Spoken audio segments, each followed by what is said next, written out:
স্বাধীনকে জিজ্ঞাসাবাদে উক্ত হত্যাকাণ্ডের ঘটনার সাথে জড়িত থাকার কথা সে স্বীকার করেছে।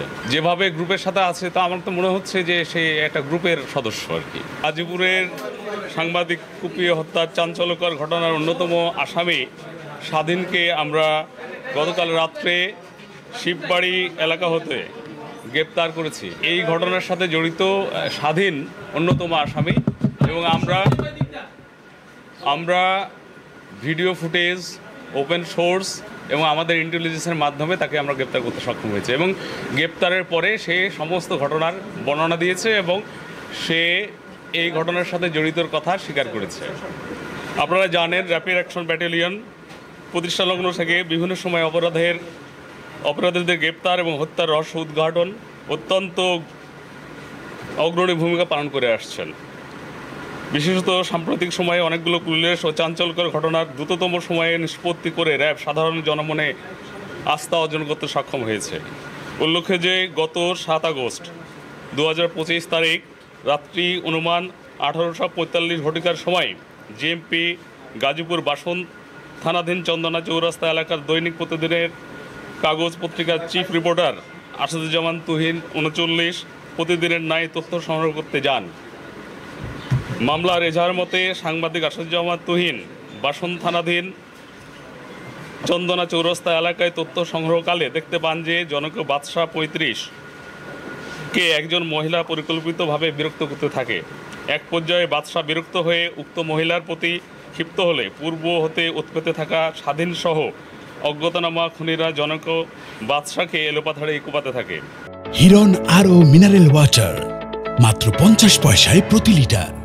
উক্ত ঘটনার ভিডিও চিত্র সাংবাদিক আসাদুজ্জামান তুহিন মোবাইল ফোনে ধারণ করার সময় আসামি স্বাধীন 28 ও অপর অজ্ঞাতনামা আসামিরা একই তারিখ অনুমান 1855 ঘটিকার সময় জিএমপি গাজীপুর বাসন থানাধীন চৌরাস্তার শাকিনস্থ মসজিদ মার্কেটের উত্তর পাশে জনক রুহুল আমিন এর চায়ের দোকানের সামনে ভিকটিম সাংবাদিক আসাদুজ্জামান তুহিনকে ধারালো দেশীয় অস্ত্রশস্ত্র দ্বারা শরীরের বিভিন্ন স্থানে এলোপাথাড়ি কোপ দিয়ে মৃত্যু নিশ্চিত করে। পরবর্তীতে এই হত্যাকাণ্ডের সাথে জড়িত আসামিদের গ্রেপ্তারের জন্য র্যাব 1 স্পেশালাইজড কোম্পানির পোড়াবাড়ি ক্যাম্প গাজীপুরের আভিযানিক দল বিষয়টি আমলে নিয়ে ছায়া তদন্ত শুরু করে এবং আসামিদেরকে গ্রেপ্তারের জন্য গোয়েন্দা নজরদারি বৃদ্ধি করে। গত 8 আগস্ট 2025 তারিখ আনুমানিক 20:50 ঘটিকার সময় র্যাব 1 সিপিএসি এর আভিযানিক দল বিশ্বস্ত সোর্স সিসিটিভি ফুটেজ এবং গোপন সংবাদের ভিত্তিতে জানতে পারে যে উক্ত ঘটনার মামলার প্রধান আসামি স্বাধীন 28 পিতা মোহাম্মদ নূর মোহাম্মদ, মাতা মোসাম্মদ সেলিনা বেগম, সোনাহারা থানা ফরিদপুর জেলা পাবনা, জিএমপি গাজীপুর সদর থানাধীন শিববাড়ি মোড় এলাকায় অবস্থান করছে। উক্ত সংবাদের ভিত্তিতে র্যাব 1 সিপিএসসি গাজীপুরের আভিযানিক দল সঙ্গীয় অফিসার ও ফোর্সের সহায়তায় জিএমপি গাজীপুর সদর থানাধীন শিববাড়ি মোড় এলাকার অভিযান চালিয়ে আসামি স্বাধীনকে গত 8 আগস্ট 25 তারিখ 2025 রাত্রে গ্রেপ্তার করতে সক্ষম হয়। স্বাধীনকে জিজ্ঞাসাবাদে উক্ত হত্যাকাণ্ডের ঘটনার সাথে জড়িত থাকার কথা সে স্বীকার করেছে।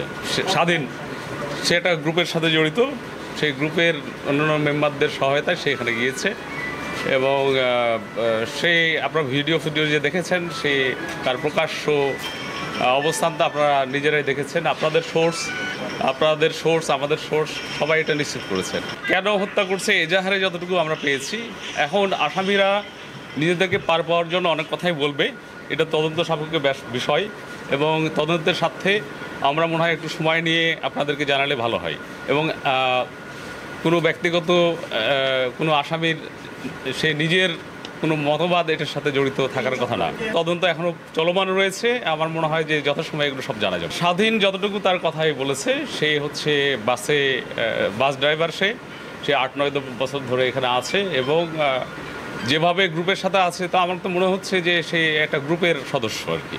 মূল কাজটা তো আমরা দেখলাম যে ঘটনাটা ঘটালো, সেটা তারা কি করে ওখানে আমরা যতটুকু পেয়েছি সেটা তো ওদের কথাই তো আমরা বলতে পারবো না যে তাদের মূল কথা যে এই অস্ত্রশস্ত্র যারা নিয়ে থাকে তারা কি কাজ করে। সাধারণ মানুষ, ভালো মানুষ তো অস্ত্রশস্ত্র নিয়ে কোনো জায়গাতে মহড়া দেওয়া ঘুরে বেড়ানোর একটা কাজ নয়, নিশ্চয়ই অপকর্মের সাথে জড়িত।